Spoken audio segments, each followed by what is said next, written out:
All right, so this man Jake Paul is literally he continues to make waves in the fight game, and he's really here to stay, man. Like if you guys don't believe that, you're just some loser in the corner that's just still like one thing a lot of people need to start doing.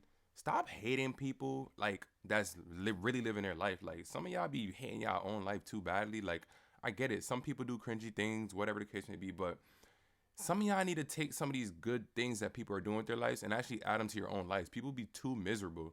Like Jake Paul could donate $1 million to like a serious, a serious organization or something, or like a foundation or anything, a Make a Wish Foundation. People will still find a way how to say some stupid shit and try to hate on the man. Like, yo, get y'all head out y'all ass and stop being haters, bro. But anyways, I had to just say that because it's annoying when I see like somebody might even Logan Paul. Like Logan Paul has done bad things. He's done good things. Take the good things and apply them to your own life. Like y'all is so quick to judge somebody behind a computer screen or behind your phone. Like, come on, man. Like a lot of people just be down bad. But with that being said, Jake Paul is officially a MMA fighter. He's signed with the PFL. It's crazy because honestly, just with him doing that, he's gonna bring a lot of eyes to the PFL. Um, I'm actually a little bit interested in watching it myself, but some of the important things that I took from the video of him announcing that he was signing with PFL is the first things first, right? There's gonna be a pay-per-view super fight division, right? Obviously, he's the first person that signed to it, so I don't think that every single PFL fighter is gonna be under this contract. Obviously, I guess you have to sign to this deal. Like there's specifics that we don't fully know about. Remember, guys, there's contract negotiations and things like that. He said certain things, but yeah, he said he's the first person that signed to the PFL Super Fight division. So I'm assuming that they're gonna have to, obviously fighters are gonna have to sign that deal.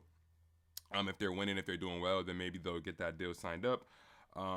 Obviously, Jake Paul is gonna be the head of advocacy, so he's gonna be able to use his platform to market the fighters, which is gonna be a W regardless. PFL. I'll be fair. I haven't actually gave the PFL a look, and it's only because like we all know the best talent is in the UFC. Obviously, there's a lot of shady things with the UFC in terms of how they pay their fighters and much more.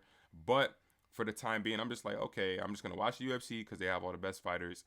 And I didn't really know who's in PFL. So now that Jake Paul is gonna actually sit there and use his platform to market these fighters, hey, there might be some fighters that I might be interested in watching, covering. I might watch the PFL now. Now that Jake Paul's over there, it's gonna bring more eyes regardless. Like everybody knows who Jake Paul is, so why not? Why not take a look at it? Next up, the PFL Superfight division allows fighters to earn 50% of the revenue, at least 50%. So you guys know, in all the major sports across the world right now, they all have like a revenue split, and the UFC had the worst revenue split by far. I think it's somewhere around 12% for the revenue split, and yeah, I don't know why it was that bad. Like it didn't really make too much sense, but that's just the way how it worked out. Basically, all of the major sports have a 50-50 revenue split. It ranges between like 48% to 50, and NHL has exactly a 50-50 revenue split, and the UFC historically has paid their fighters around like 20% of the company's revenue, which is highway robbery. It's evil of Dana White to do that. Like I don't really care what he says. Like you're a major sport. The only thing that you can possibly say is okay, it's a newer sport and whatever, but it's like, come on, man. Like these fighters are the ones that are bringing in the eyes. You know what I'm saying? Obviously, the UFC has been around for like 25 years or so, but these without the fighters, it's a two-way street, right? Without the fighters, there's no UFC.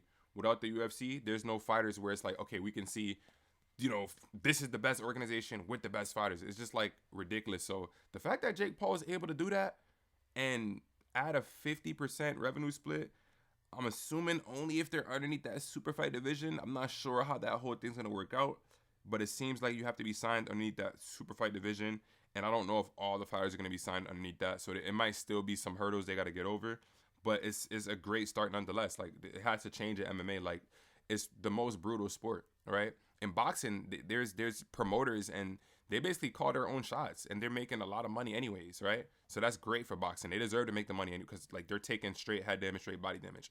MMA, you're getting shin bones cracked, orbitals cracked, arms and limbs, everything broken, like brain damage. Like, come on, man. They deserve a 50-50 revenue split. So, like honest to God, like shout out to Jake Paul for that. Like that's a huge W. Fighters get to monetize their own sponsorship deals. So it's not like the UFC where whenever the UFC has a Reebok deal, everybody has to wear Reebok. Whenever the UFC has a Venom deal, everybody has to wear Venom. If the UFC gets some Dwayne "The Rock" Johnson shoes, everybody has to walk out in Dwayne "The Rock" Johnson shoes and Venom. Like, you're just told, you have to do as you're told in the UFC. You can't wear anything. Once upon a time, it was like that, where they allowed people to be sponsored. If you look at the fight versus John Jones and Alexander Gustafsson back in 2013, John Jones actually, he had like a Nike logo on the back of his trunk, stuff like that. So, back in the days, if you just go look at, like, I remember Anderson Silva used to have like Burger King on his trunk. Like, they used to be able to have sponsorship deals, but obviously the UFC wants to be greedy, take all the money. So that's literally what's going on. So once again, shout out to Jake Paul for that. And last but not least, he actually offered Nate Diaz a 2-fight deal. The first fight being in boxing, and then 6 months later in an MMA fight, in a PFL cage MMA fight. So, I mean, whoever is still hating on Jake Paul at this point, you really need to reevaluate your life, because it doesn't make any sense. Nobody's perfect. All these people that are on the internet, their life is on display for everybody to see. So it's easy to try to, look at yourself in the mirror, look at the mistakes you've made. I've made mistakes in my life too. I'm not perfect. Nobody is. So if people are still running around and just, it's just crazy. Now, naturally, everybody's going to have haters, but it's like the random unnecessary hate. Like, if the person is doing something good, is dumb as hell. But I guess that's how the world works. Obviously, people are going to hate regardless of what I say, regardless of what Jake Paul does. Jake Paul could have been the greatest person ever. They're going to hate. I mean, look at LeBron. LeBron doesn't do nothing to anybody, and they still hate on him. So it is what it is. Hey, shout out to Jake Paul. I know for a fact PFL is just going to get more traffic anyways now that he came over there and he started doing what he's doing. So y'all boys already know what to do, man. Drop a like, drop a comment, subscribe, hit the notification bell. Let's get to 500 subscribers. And most importantly, guys, I want you to tell me what you think about this whole PFL situation and Jake Paul signing there. Do you guys think it's good for the sport of MMA? Do you think Jake Paul is doing great things for MMA? Because I think he is. Let me know your thoughts down below. And I'll see you guys in the next video, man. It's your boy, Jared Bless, and I'm out, y'all. Peace.